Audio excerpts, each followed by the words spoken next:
Hello everyone, welcome to my video Statistika Ekonomi. Today I wanna show you about something is penyebaran data. Oke.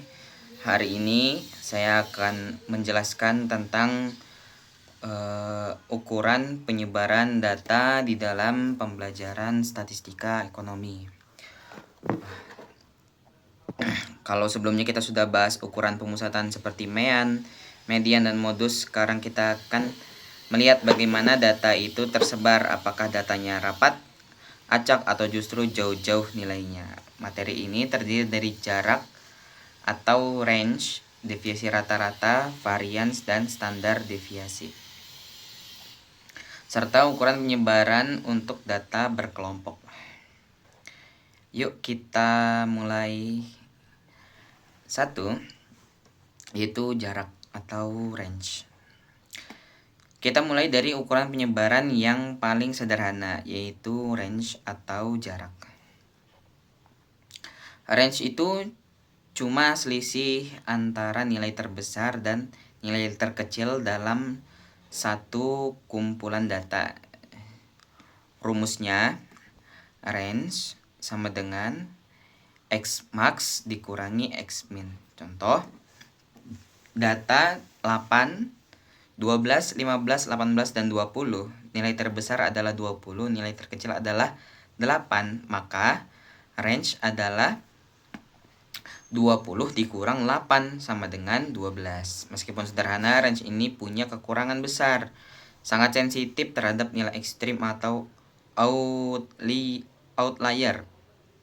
Misalnya kalau satu data tiba-tiba nilainya sangat besar, range langsung melonjak, padahal sebagian besar data lain mungkin saling berdekatan. Lalu dalam ekonomi, range bisa dipakai untuk membaca variasi harga dalam periode tertentu, misalnya harga cabai dalam sebulan. Tapi tetap harus diingat, range hanya memberikan gambaran kasar dan nggak cukup untuk keputusan yang detail. Selanjutnya ada deviasi rata-rata. Deviasi rata-rata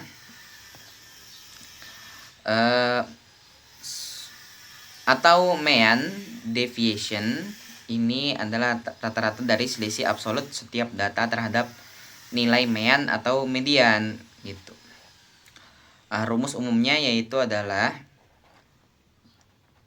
MD sama dengan delta X bar min X X bar sih mutlak ya, nilai mutlak X dikurangi X bar dibagi N. Bedanya dengan range, deviasi rata-rata itu memperhitungkan semua data, bukan cuma nilai terbesar dan terkecil. Contoh sederhana, data 4, 6, 4, 5, dan 6. Meannya adalah 5. Deviasi setiap data dari mean sama dengan 4 dikurangi 5 sama dengan 1. 5 dikurangi 5 sama dengan 0. 6 dikurangi 5 sama dengan 1. Maka MD sama dengan 1 ditambah 0 ditambah 1 dibagi 3 sama dengan 0,67. Ini menggambarkan bahwa rata-rata penyimpangan data dari mean sekitar 0,67. Semakin kecil deviasinya, semakin rapat data tersebut. Ya maksud itu nggak ini loh, nggak tinggi rentan datanya, itu nggak terlalu jauh.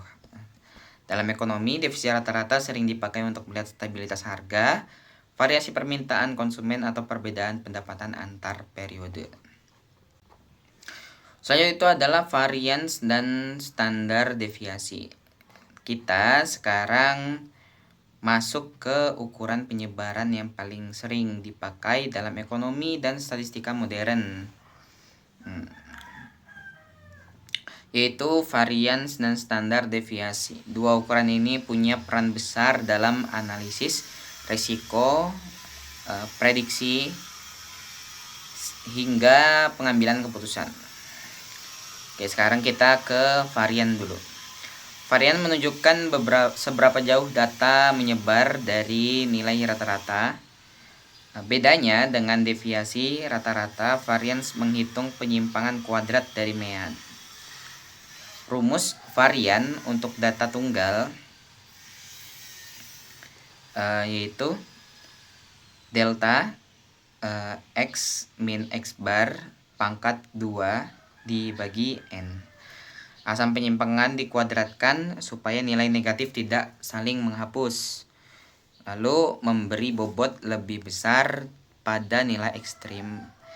Semakin besar varians, semakin besar penyebaran data dalam ekonomi. Varians sering dipakai untuk mengukur risiko, misalnya fluktuasi harga saham atau ketidakpastian permintaan. Selanjutnya itu adalah standar deviasi, standar deviation. Kalau varian adalah penyimpangan kuadrat, maka standar deviasi adalah akar dari varian. Gitu. Rumus varian sendiri yaitu adalah varian akar varian kuadrat, ya. Gitu. Deviasi itu Tadi kan kita udah dapat tuh varian, nilai varian. Maka deviasi itu rumusnya adalah akar varian, gitu. Akar varian. Standar deviasi dipakai karena satuannya sama dengan satuan data asli. Kalau data deviasi juga jadi juta rupiah sehingga lebih mudah dipahami. Contoh singkatnya data 4, 5, dan 6. Meannya adalah 5, variansnya adalah 0,67. Standar deviasinya adalah akar 0,67, yaitu sekitar 0,82. Artinya sebagian besar data berada di sekitar 0,82 dari nilai rata-ratanya. Kenapa standar deviasi penting di dalam ekonomi? Ini penting banget nih.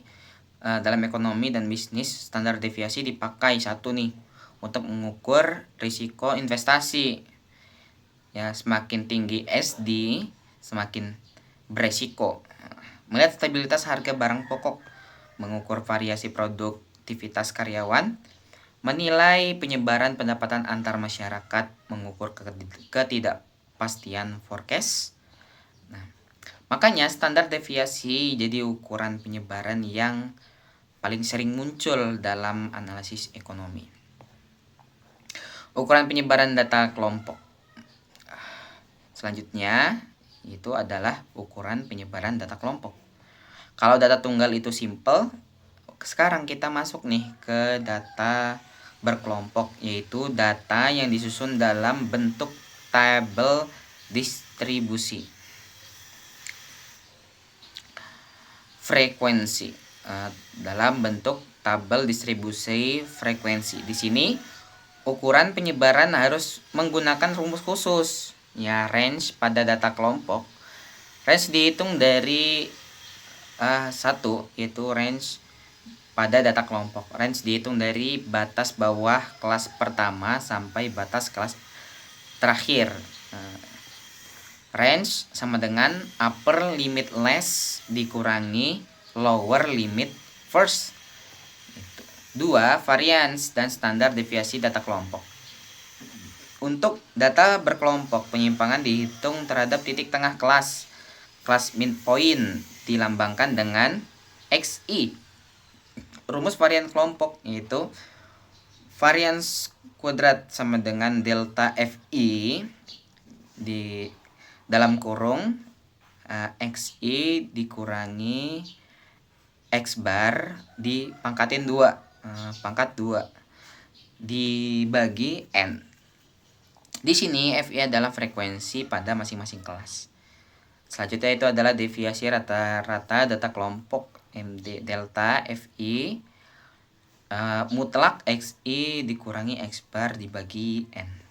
Contoh penerapan singkat ringkasnya, misalnya distribusi pendapatan masyarakat dikelompokkan dalam kelas-kelas interval masing-masing dengan frekuensi tertentu. Kita pakai titik tengah kelas untuk menghitung penyimpangannya. Di dunia nyata Data seperti harga barang, pendapatan penduduk, nilai siswa, dan permintaan pasar sering disajikan dalam bentuk data berkelompok. Makanya ukuran penyebaran data kelompok ini sangat berguna nih untuk membaca kondisi ekonomi secara lebih akurat. Jadi itu adalah pembahasan dari ukuran penyebaran data, mulai dari jarak atau range, deviasi rata-rata, varian, dan standar deviasi, hingga bagaimana menghitung ukuran penyebaran pada data berkelompok. Ukuran penyebaran ini sangat penting karena membantu kita memahami seberapa besar sih variasi atau ketidakpastian dalam data. Maka setiap data itu kan pasti itu ada ketidakpastiannya. Karena kan kita untuk mengukur standar atau mengukur sesuatu yang akan terjadi di masa depan dengan data yang kita peroleh sekarang nih. Itu. Maka kita harus lihat seberapa besar ketidakpastian dalam data tersebut. Semakin kita memahami penyebaran, semakin tepat analisis yang bisa kita buat dalam bidang ekonomi. Terima kasih sudah menonton. Semoga penjelasannya bermanfaat. See you next time. Thank you.